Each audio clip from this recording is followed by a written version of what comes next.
Hello people, in this video let us look at Meniere's disease. So it is actually men, I-E-R-E, Meniere's disease. Okay, this is also called as endolymphatic hydrops. What is hydrops? Hydrops means fluid accumulation. Here which fluid is accumulating? The endolymph. The endolymph is accumulating. Where exactly is your endolymph? It is here in your inner ear. Your inner ear, inside your inner ear you have what is called as the endolymph. That is increasing. So you will have endolymphatic accumulation, endolymphatic hydrops, that is also called as Meniere's disease. Why these people are having Meniere's disease? Exactly nobody knows why this endolymph increases. Okay, exact cause they don't know. So as you know, ear has two functions, right? One of the functions of ear is hearing, the other function of ear is balance. So here what is getting affected is actually the balance, right? Balance and some amount of hearing also they will lose only during this episode of vertigo. So here what you're seeing is this Meniere's disease is coming under the disorders of inner ear, under the peripheral lesions it is coming. So it is a peripheral vestibular disorder of, it is a disorder of the inner ear. How's it going, people? So look at this, Meniere's disease, what is it also called as? Endolymphatic hydrops. It is a disorder of the inner ear where what is happening? There is increased endolymph because of which the endolymphatic system itself is swollen. Okay, this is an idiopathic condition. They don't know why this endolymph increases and it is unilateral. It happens only in 1 year. Okay, only in 1 year it will happen. And what and all will be the characteristics of this disease? Vertigo. Vertigo is disorientation of space. Okay. And sensory neural hearing loss, this is actually a hearing loss, that is, you can say it is a fluctuating hearing loss. Fluctuating because it happens only during this episode.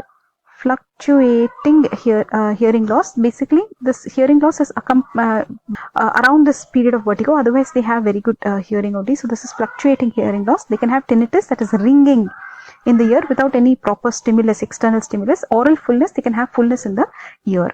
So this is what we will be looking at in this video, Meniere's disease, disorders of the inner ear, right? We saw this, what Meniere's diseases we have seen. Now let us go to the pathology. Pathology of this disease is that there is distension of the endolymphatic system. So what and all gets affected? The cochlea gets affected, saccule and the utricle. Mainly these are affected. Okay. So where is all this? That also you need to know. So if this is your inner ear, right? And here you have your cochlea. So cochlea is affected, utricle is affected, saccule is affected. This is saccule and this is your utricle, they have marked somewhere here. See, utricle they have marked here and saccule they have marked here, and this is your cochlea. Whatever you're seeing blue, right? That blue and all is endolymph. Now endolymph has increased so much. So what and all is affected? Your cochlea is affected, your saccule is affected, and your utricle is affected. The saccule can become so big that it can even be very near to your oval window, that is your stapes footplate is there here, right? So these two can become very close. You can see this here because endolymph is increasing. What can happen? The saccule can become big and this is your stapes footplate, right? So those two can come really close, because of which you can have some symptoms. We'll come to that. Okay. So then what will happen? There is a Reissner's membrane. We need to understand this. Basically inside what is there? Endolymph, right? That is what is increasing. So when you take a cochlear cross section, you will see endolymph here. Outside you will have perilymph and perilymph. This endolymph is there inside what? This endolymph is there inside your scala media. Endolymph is there in your scala media. This is there in your perilymph is there, scala vestibuli, scala tympani has what? The perilymph. So what is increasing? Endolymph is increasing. Look at this photo here. So here you have the scala media, scala vestibuli, scala tympani, right? So endolymph is there here, right? And this is your, this contains perilymph. So this endolymph is going to increase. When this endolymph increases, basically what will happen to this Reissner's membrane? What they have shown here, the Reissner's membrane is shown here. This will bulge. Okay, see, Reissner's membrane will bulge. When this ruptures, that person will have vertigo. Okay, that's what the textbook says. So guys, who is making this endolymph? You know, the endolymph is being made by this membrane stria vascularis, and then this endolymph has to get absorbed, right? It has to go somewhere, right? Once it is getting secreted, it will go to what is called as an endolymphatic sac via an endolymphatic duct. You can see that endolymphatic duct here, right? And you can see the endolymphatic sac here. if I'm not wrong, this is actually draining into your subarachnoid space. And if the vascularity of your endolymphatic sac is less, then only this endolymph will start accumulating, right? This endolymph won't drain out because of reduced vascularity. So pathology, did you understand, guys? So what and all is happening? Endolymph is increasing, the cochlea is affected, utricle is affected, sacule is affected, Reissner's membrane is bulged, okay? So that much you have understood. So this is Reissner's membrane bulging. Now etiology, why exactly this endolymph is increasing, nobody knows. So it is idiopathic condition. Now, but they have some things to blame as usual. What and all they will blame? Defective absorption by the sac. Sac is not absorbing properly. Some food allergy these people have. Autoimmune process. They are making a lot of endolymph. Viral infection, herpes infection. They seem to make a lot of endolymph. Stress. If you have stress, you will make lot of endolymph. Sodium and water retention. So more sodium will retain water. So these people will have more endolymph. If people have hypothyroidism, less thyroid but increased endolymph. So those people can have Meniere's disease. Now, what are the symptoms of Meniere's disease, guys? Vertigo, fluctuating hearing loss, tinnitus, oral fullness. These four you have already seen. Okay. So what are we looking at now? Etiology, right? We are here. Etiology. We finished pathology. Now we're going to etiology. What are the etiologies? Defective absorption by the endolymphatic sac, vasomotor disturbance, allergy, sodium water retention, hypothyroidism, autoimmune and viral etiology. In vasomotor disturbance, what exactly are they telling? Vasomotor disturbance. Stress. Okay, that is stress. So we'll add that here. Vasomotor disturbance means what? They're talking about stress. Okay. So let's go back here and look each of this. Let us look. Defective absorption of the endolymph by the endolymphatic sac. There is poor vascularity, so less blood supply to this endolymph. So endolymphatic sac, guys. So there is poor absorption by the sac. Then what happens? This membrane goes on bulging, right? The Reissner's membrane. Then it will rupture. When it ruptures, what will happen? The perilymph and the endolymph will mix, and then they'll have an attack of vertigo. Looks like according to the textbook, what they're saying is until this bulges and all, if they're all fine, but once it ruptures and it releases the endolymph and the perilymph, they mix, that time this person has a attack of vertigo. Stress is another thing, right? They said here they're saying finally there's increased production of endolymph in this vasomotor disturbance, so you will make more endolymph. Then allergy, so you will have some allergen which will make you produce excess of endolymph, looks like. And here they are saying it is possible that this Meniere's disease is actually multifactorial, not just one reason, lot of other reasons. Looks like sodium water retention. So if people take more salt, they might retain more water and they may get this endolymphatic hydrops. Hypothyroidism, we told you, you have less thyroid hormone, but you have more endolymph. Then what is the therapy? They're saying thyroid replacement therapy. Autoimmune viral etiologies also, they have seen cause. Okay. So etiology, we are done. So we are done with etiology, guys. Now we'll move to clinical features. Clinical features you already know, right? What are the clinical features? You already know the cardinal symptoms. Vertigo, right? And then they'll have fluctuating hearing loss. This is vertigo is the first one you have to write. Vertigo. Then fluctuating hearing loss, right? Focus, guys. We are talking about the clinical features.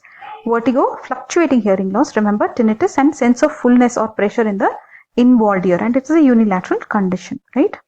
So let's check this. Mainly it is affecting males. It's a unilateral condition and these are the cardinal symptoms which you know.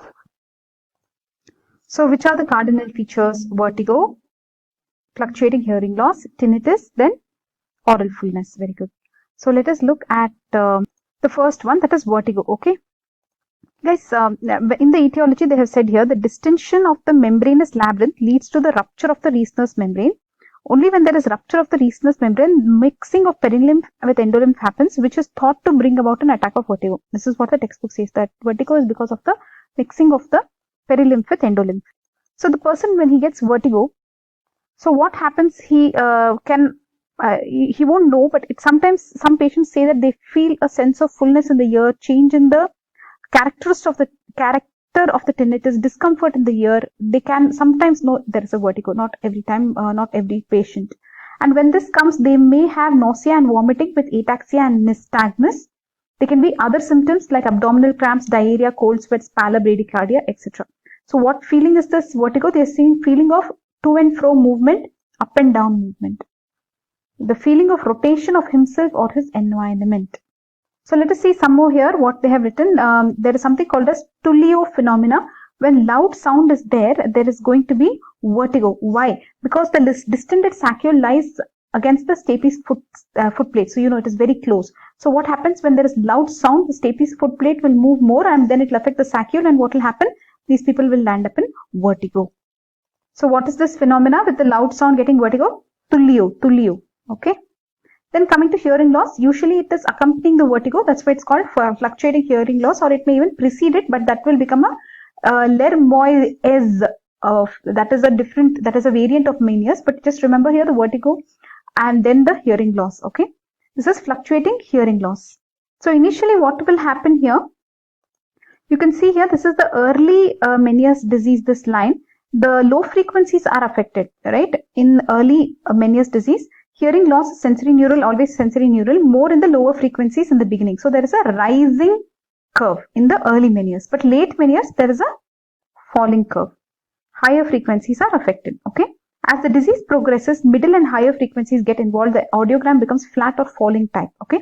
Initially rising type, then falling type. That much you can remember in Meniere's, right? Sensory neural hearing loss. Guys, in this, there is another terminology called as diplacusis. Diplacusis means they are hearing different. They are hearing normal in one ear, okay, because this is a unilateral condition, right? They will hear normal in one ear, and the other ear they will hear higher pitch.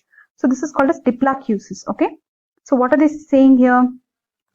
It is distorted hearing, okay? And there is recruitment phenomena in these people. That means if you give them some 70 decibels, they may hear it like 90 decibels, right? It may sound higher to them. So this is, they cannot tolerate amplification of sound due to recruitment phenomena. So look at this table here. They are saying that normal, right? This is normal. Let's take a green here and mark this. Normally, there is no recruitment phenomena. In retrocochlear lesion also, there is no recruitment phenomena. But in a cochlear lesion, this is a cochlear lesion, that is Meniere's disease, you have recruitment phenomena. Okay, see, it's present. Look at this. This is a converging laddergram.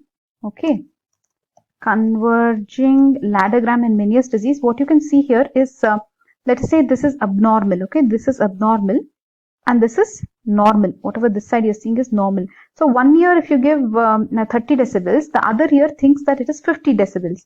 Okay, so it is all converging. So this is a converging laddergram because of what? Because of recruitment. This ear will, whatever you present, it will hear it at a higher pitch. So when will you see recruitment?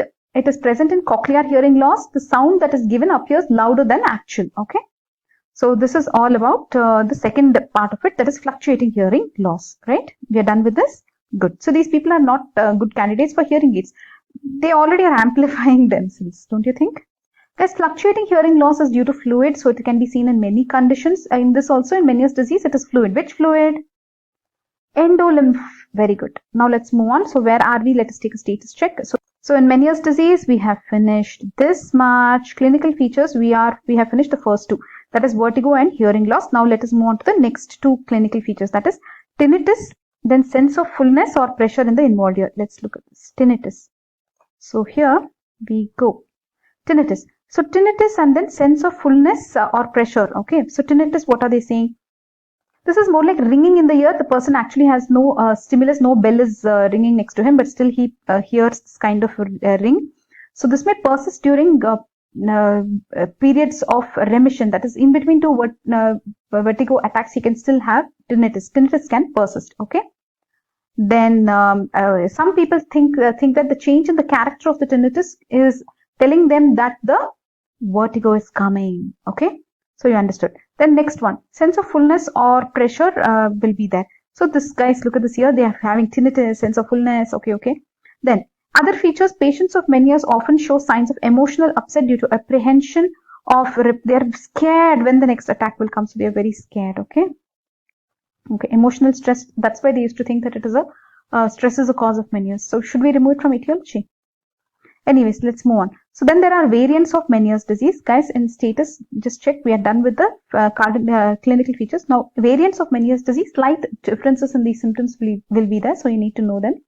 Like we already told you, You remember this Lermois syndrome? We told you, right? Here the vertigo will be second. The first will be deterioration in hearing. That is the Lermois syndrome. This is a variant of the Meniere's disease. Some other things that these people can have, this one you remember, drop attacks, Tumarkin otolith crisis. So they keep falling.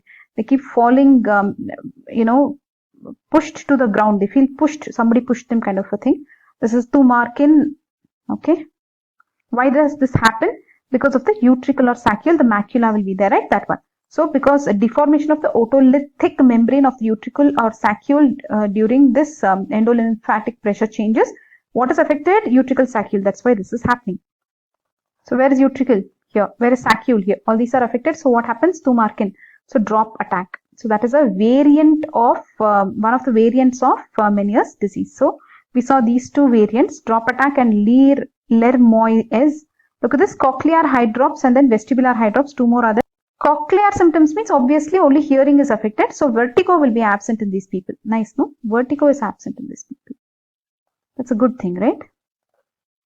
So in these people, what they are saying is vertigo will not be there, but after some years later, vertigo can come. So here in these people, they are saying there will be a block at the level of the ductus reuniens, right? The ductus reuniens is here. See this point. So that is why what will happen, because there's a block here, the saccule utricle are not affected, looks like only the cochlea is affected. So these people will have only cochlear hydrops, looks like. What do you say, guys? Vestibular hydrops. So this is the other side. Cochlear hydrops and vestibular hydrops. Vestibular hydrops is cochlear functions are normal. So hearing is perfectly fine, looks like. So everything initially only vertigo, they have no hearing loss, but then after some time even hearing loss will develop. Okay. Guys, we're done with this variants of Meniere's disease. What and all variants you saw? Cochlear hydrops, then vestibular hydrops, then you saw drop attack, then last one, what was that? Lermois syndrome, right? Where there is only the first hearing loss comes and then the vertigo comes, right? So let's move on to Meniere's syndrome. There is something else called as Meniere's syndrome. Let's understand how this Meniere's syndrome is different. See, Meniere's disease, you know it is idiopathic. You don't know why the endolymph increases. Whereas in Meniere's syndrome, it resembles Meniere's disease, but they know the reason probably because of some trauma or viral infection or syphilis. But this viral we already saw there, but there they blamed herpes. Here they are blaming mumps, measles, syphilis is bacteria, right? Cogan's syndrome, otosclerosis, even otosclerosis can lead to Meniere's syndrome, okay? Because the stapes footplate is kind of sclerosed, is it? Autoimmune disorders we already saw in the etiology. But anyways, this is called as secondary Meniere's disease because there is a cause and the effect is the Meniere's disease. So it is a secondary Meniere's disease. So Meniere's syndrome, you know the cause kind of a thing, right? And it is secondary to something else. That is why it is secondary Meniere's disease. Otherwise, Meniere's disease is idiopathic. Okay, so we are done with almost half of our but see, this much we have finished. Meniere's disease was, now we have to go to the doctor part of it. Examination, investigation, diagnosis, how will you stage it, how will you treat it? Okay, what shall we do? Shall we continue this much in the next video? Okay, so let's do one thing. Let's continue with this much in the next video. In this video, what and all we saw? We saw that Meniere's disease is a disorder of the inner ear. It's a vestibular disorder, peripheral. It is endolymphatic hydrops. It's idiopathic condition, unilateral. The pathology will be that the endolymph increases, so there is utricle is affected, saccule is affected, etc. And even the scala media is affected. Etiology, basically it can happen due to defective absorption of the endolymph by the endolymphatic sac. There could be stress that can cause it, allergy, sodium water retention, hypothyroidism, autoimmune or viral etiologies. They mainly blamed herpes there. Clinical features, there will be vertigo because of the rupture of the Reissner's membrane. Right, then mixing of the perilymph and the endolymph will happen, leading to vertigo. Fluctuating hearing loss, they will have sensory neural hearing loss, and here they will have some what terminology is diplocusis. These words are important. You'll have diplocusis, you'll have recruitment phenomena, then you will have the rising curve initially, then you will have the falling curve later on. Then what else?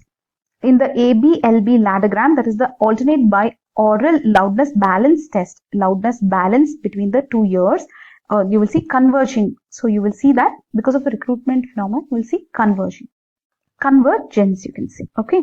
So we have finished that. Then we saw tinnitus. Tinnitus basically without any stimuli, and tinnitus ringing of the ear can persist between these episodes. And then there's a sense of fullness or pressure in the involved ear. Other symptoms, what did you see? They can have stress because they will be scared when the next attack will come. Also, they can have a vertigo because of loud sound. That is called as what? Tullio. You remember you saw this? Tullio. Tullio phenomena, loud sound produces noise. Loud sound produces vertigo. Why this is? Because the distended saccule lies very close to the stapes foot plate. Okay. Then we also saw after the vertigo, then the hearing loss, then the tinnitus, then we saw sense of fullness, we saw then we saw the variants of Meniere's disease. You have the cochlear hydrops where they have vertigo is absent, only hearing symptoms are there. That is because of the block at the level of ductus reunions. Vestibular hydrops, because they will have only vestibular part, so they'll have vertigo, but they will not have any hearing loss. But later in life, everything will come back to typical Meniere's disease.